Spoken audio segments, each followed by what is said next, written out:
안녕하십니까, 여러분. 오늘 우리가 지난 시간에 이어서 요한일서 3장 13절부터 보시겠습니다. 지난 시간에 형제들에 대해서 얘기했는데 어떻게 좀 감이 오셨나요? 네. 우리는 항상 바깥에 있는 내가 아는 형제를 생각하니 성경 안에서의 이렇게 비유로 얘기하면 알기 쉽지 않죠. 네. 의를 행치 않는 자, 형제를 사랑하지 않는 자는 안 된다고 얘기하시는 건데, 그러면 우리는 자꾸 바깥을 보고, 형제를 사랑해야 한다. 그렇게 생각하지 않습니까? 우리가 십계명에서도 마찬가지지 않습니까? 그렇게 생각하죠? 부모를 사랑하라. 그러면 내 부모를 그렇게 사랑하라 그러면 어떻게 돼요? 그냥 우리 육신의 부모를 생각하잖아요. 성경은 그걸 얘기한 게 아니에요.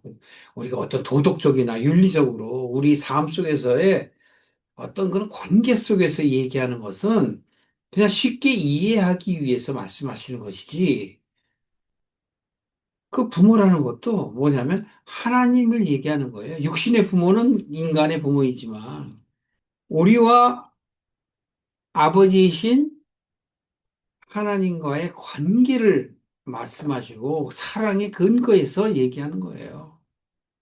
예. 예수님께서 계명을 얘기할 때 그렇게 얘기하잖아요. 마음과 뜻을 다하여 내 하나님을 사랑하라. 두 번째, 내 이웃을 내 몸같이 사랑하라. 거기서 이웃이 형제예요. 같은 의미라고.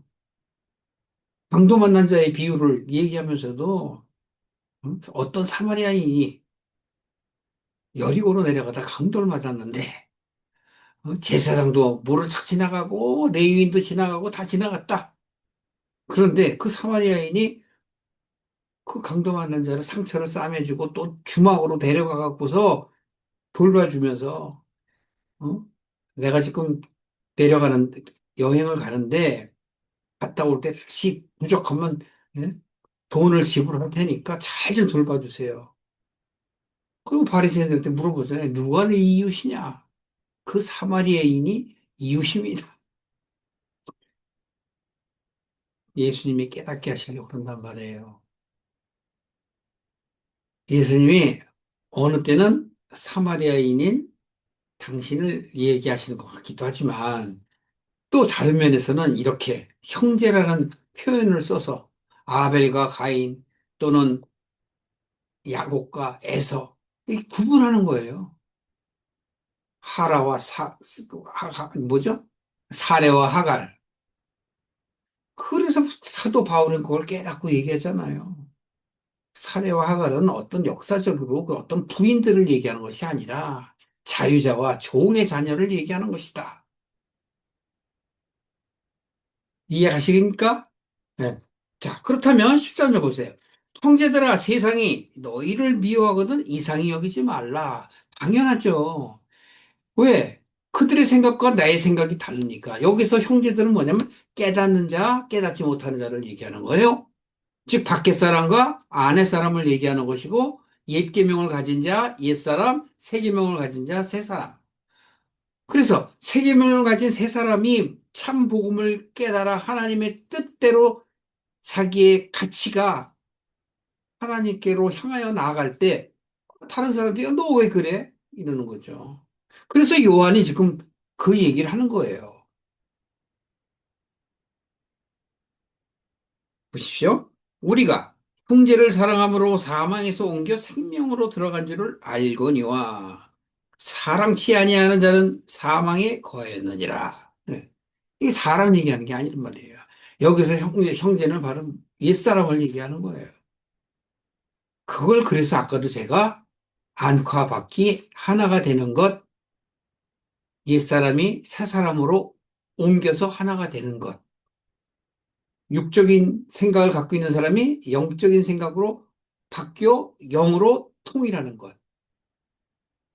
같은 비유란 말씀이죠. 그래서 14절에 우리가 형제를 사랑함으로 사망에서 옮겨서 생명으로 옮겨졌다. 로마서 8장에도 같은 얘기예요. 지난 시간에 말씀을 드렸죠. 육적인 사람이 영적인 사람이 되는 것이 바로 겉에 모습 안에 참 빛이 들어와서 영의 사람으로 바뀌는 걸 얘기하는 거예요. 그게 하나 된 걸 얘기하는 겁니다. 다음에 그 형제를 미워하는 자마다 살인하는 자니 살인하는 자니 살인하는 자마다 영생이 그 속에 거하지 아니하는 것을 너희가 아는 바라. 음. 압니까, 여러분? 네, 제 말씀을 여러분들이 이해하면 아신 거죠.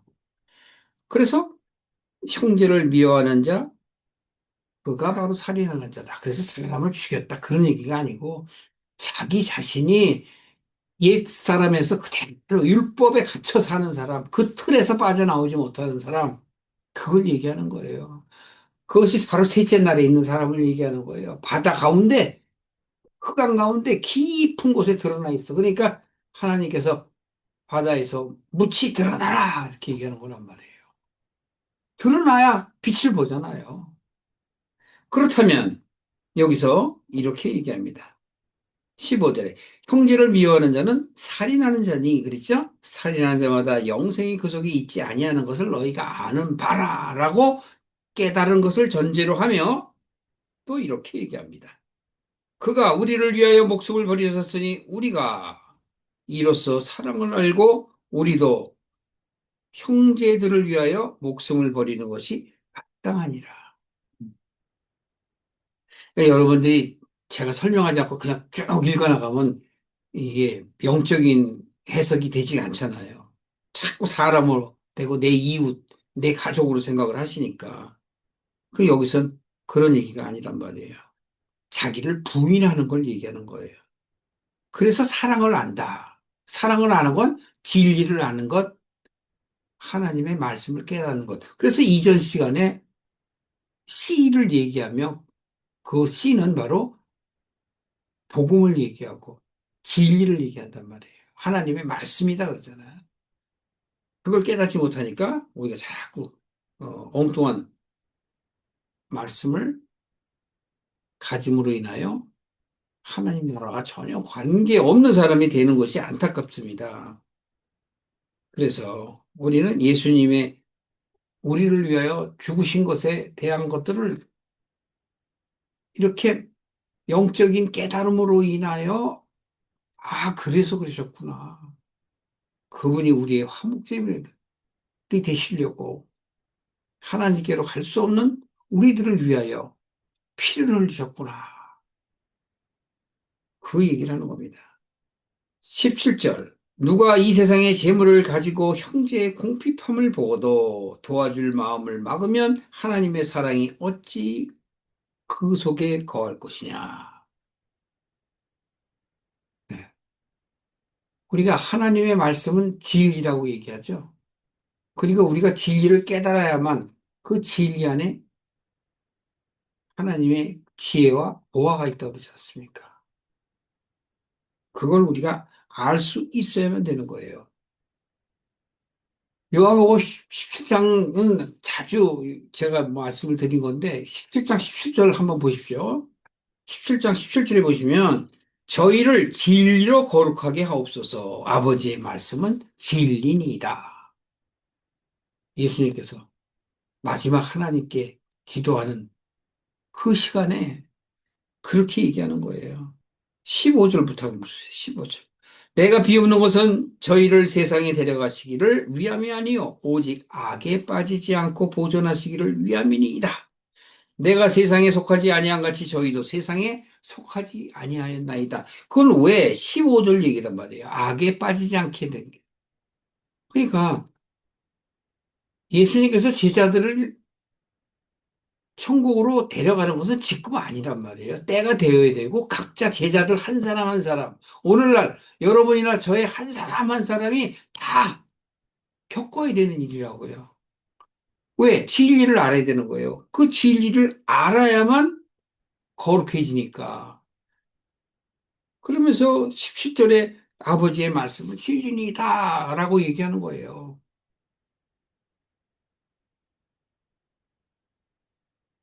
그렇지 않으면 우리가 하나님의 뜻을 알 수 없기 때문에 그렇게 되는 것을 얘기하는 겁니다.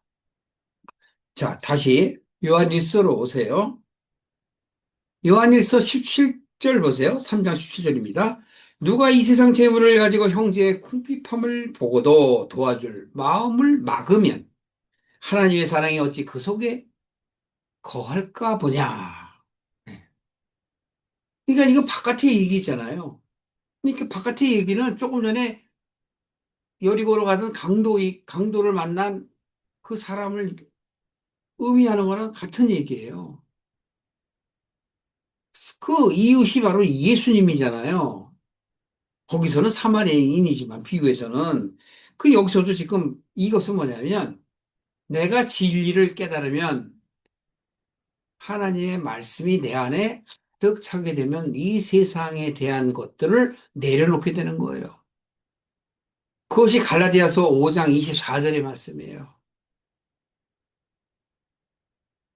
우리들의 애착과 정욕을 십자가에 못 박는 거란 말이에요. 예수님은 육신으로 죽었지만 우리는 내 마음 안에 영으로 죽는 거란 말이에요. 옛 것을 죽여야 된다는 얘기죠. 그래야 되는 거예요. 그 말씀을 지금 물론 사도 요한이 바울과 뭐 이렇게 마음이 통해 갖고 그 얘기를 한 건 아니겠지만 말씀을 깨달은 자는 다 일맥상통한단 말이에요. 그러니까 겉으로만 이렇게 우리가 구제, 뭐 기도, 뭐 이렇게 금식하고 어떤 그 행위가 중요한 게 아니라 내가 믿음이 전제가 되어 깨달아져야 되는 거예요. 밖에 얘기가 아니라니까요. 근데 많은 사람들은 전부 이 성경에 나온 걸 밖에 얘기를 자꾸 해요. 성경에서 술 취하지 말라 그러면 술 먹지 말라라는 뜻으로 또 오해하고. 이게 뭐냐면 세상에 취하지 말라는 얘기란 말이에요. 그렇다면 사도 바울이 디모데에게 얘기하잖아요. 너 몸이 이렇게 약하니까, 어? 가끔 술 좀 먹으라 그러잖아요. 포도 좀 먹으라고. 먹는 음식 갖고 성경에서 얘기하는 게 아니라니까요. 비유로 얘기하는 거지. 또, 18절에 자녀들아 우리가 말과 혀로만 사랑하지 말고 오직 행함과 진실함으로 하자. 그러니까 이걸 보고 자꾸 바깥으로만 우리는 얘기해. 그게 아니라 내가 바뀌면 그렇게 된단 말이에요. 하나님의 참뜻을 깨달으면 겉으로 그렇게 외식을 안 해도 안에서 하게 돼요. 그래서 자꾸 그 강도 만난 그 사람을 얘기하는 거예요. 자녀들아 우리가 말과 혀로만 사랑하지 말고 오직 행함과 진실함으로 하자라고 하는 얘기는 전제 조건이 뭐예요? 진리 말씀을 깨달아야 된다 이거예요. 이로써 우리가 나오잖아요. 19절에. 진리에 속한 줄 알고 구제를 해서 진리에 들어간 게 아니고 내가 참 뜻을 알아야 바깥에 있는 그런 외형적인 그런 것들 또한 내려놓을 수 있으며 그들을 구제하는 것도 믿음을 전제로 하는 것이란 말이에요. 그래서 오직 행함과 진실함으로 하자 그래 놓고 우리가 진리에 속한 줄을 알고 우리 마음을 주 앞에 굳세게 하리로다 다짐하라는 얘기죠. 우리 마음이 이렇게 돼요. 혹 우리를 책망할 일이 있거든 하물며 우리 마음보다 크시고 그 모든 것을 아시는 하나님일까 보냐. 네, 그래요. 하나님께서는 그래서 자애스럽고 오래 참으시는 거예요. 우리 마음이 우리를 책망할 일이 있거든. 당연히 있죠. 우리는 이 세상 속에 있기 때문에 하나님의 길을 가다가도 수도 없이 넘어지죠. 세상의 길로 갔다가 다시 또 하나님의 길로 가야지 하고 정신 차리고 갔고. 그러나 진리에 속한 자는 하나님의 길로 간단 말이에요. 그 속도가 느리냐 빠르냐 얼마큼 가느냐 못 가느냐 그 차이지. 세상으로 돌아가서 생명을 버리는 그런 어리석은 일은 안 한단 말이에요. 21절에 사랑하는 자들아, 만일 우리의 마음이 우리를 책망할 것이 없으면 하나님 앞에서 담대함을 얻고, 네, 이거는 스스로 되는 게 아니죠. 조건이 항상 있어요. 전제 조건. 뭐죠? 네, 하나님의 뜻을 깨닫는 것을 얘기하는 거예요. 그렇다면 우리가 우리 마음에 네, 죄책감을 느낄 거 없다라는 것을 얘기하는 거예요. 그것이 책망할 것이 없으면 하나님 앞에 담대함을 얻어. 그러나 내가 자신이 뭐 깨끗해서 그런 게 아니라 오직 예수 그리스도의 그 구원으로 말미암아. 그래서 제가 모두에도 말씀드린 것과 같은 거예요. 요한복음 1장 12절 영접하는 자 하나님의 자녀가 되는 권세를 주셨다. 요한복음 3장 16절 하나님께서 우리를 사랑하셔서 이 세상을 사랑하셨어. 독생자를 보내셔서 우리로 하여금 구원을 얻어 네. 믿음으로 영생하게 하시는 거란 말이에요. 그러니까 진리를 깨닫지 못하면 길이 없잖아요. 그래서 지금 형제를 사랑하라고 형제에 대한 이야기는 바로 뭐냐면 바깥의 것을 세상 가치를 쫓는 사람을 사랑하라 그런 뜻이 아니라 긍휼히 여기는 마음으로 마귀 사단에게 강도당한 자를 긍휼한 마음으로 거둬들여서 영적인 사람으로 옮겨가는 거예요. 그게 사망에서 생명으로 옮겨가는 거지. 21절 다시 보세요. 사랑하는 자들아 이렇게 얘기하죠. 그러니까 우리가 하나님의 말씀 안에 있으면 사랑하는 자가 되는 거예요.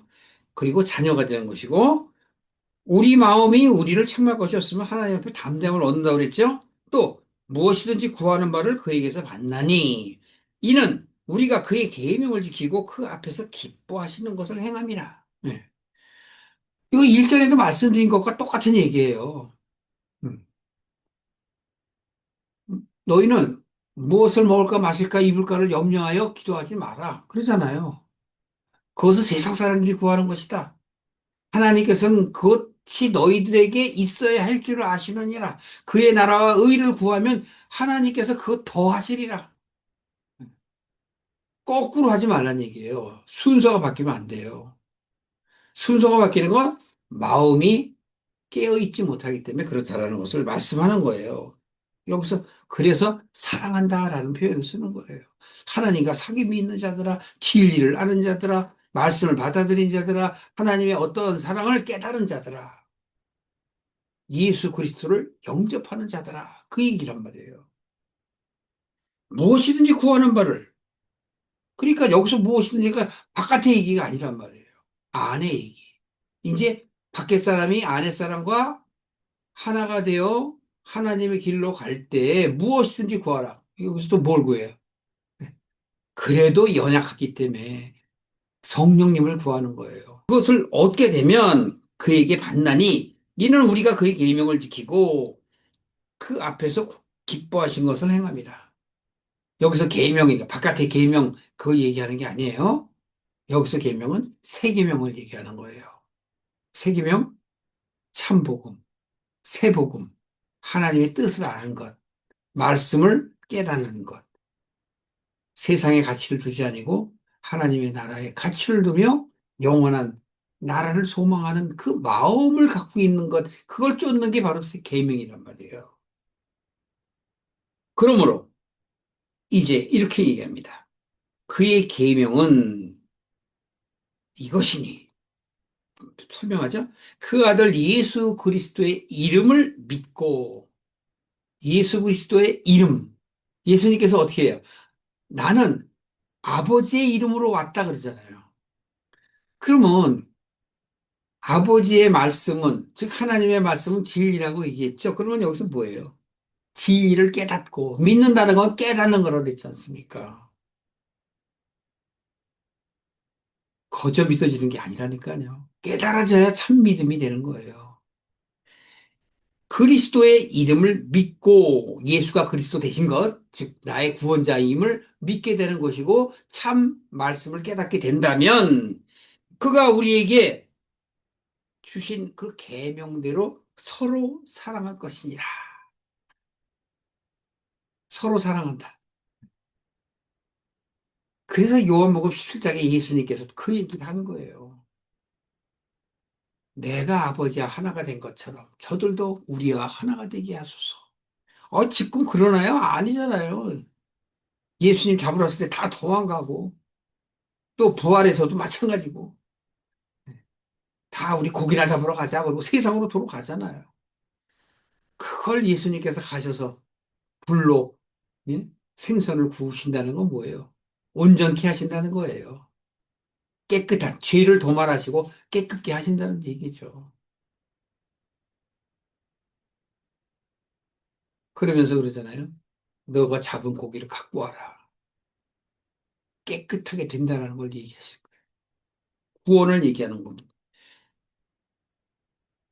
그의 계명을 지키는 자는 주 안에 거하고, 자, 밖에 얘기가 아니라 그랬죠. 깨닫는 말씀이라 그랬죠.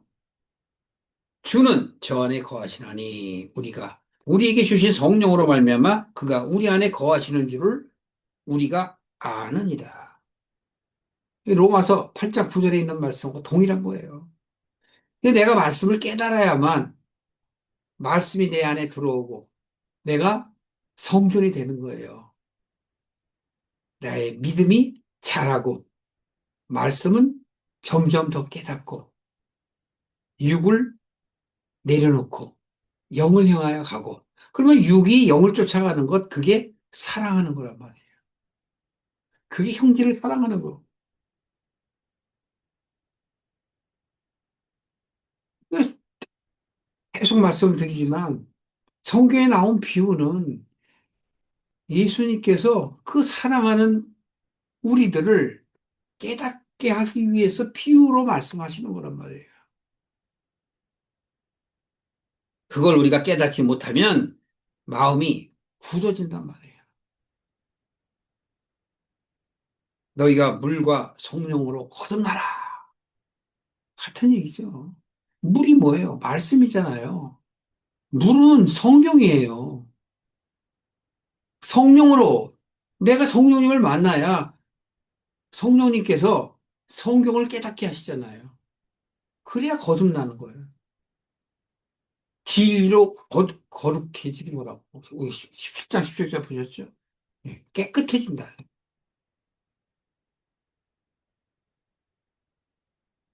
요한 이 일서는 여러분 길지 않죠? 그러나 여러분들이 이 요한 일서가 지금 일서는 5장으로 돼 있고, 그다음에 2서 1장, 3서 1장. 그래서 7을 만들어냅니다. 성경에서 숫자 개념이 있죠? 7은 온전함을 얘기하는 거예요. 여러분들에게 온전함이 이루어질 수 있도록 말씀 안에 말씀을 연구하시고, 모를 때마다 성령님을 구하시고 하나님께 간구할 때 하나님께서는 우리 안에 들어오셔서 깨닫게 하신다는 것을 꼭 기억하시는 저와 여러분이 되시기를 예수 그리스도 이름으로 축원합니다.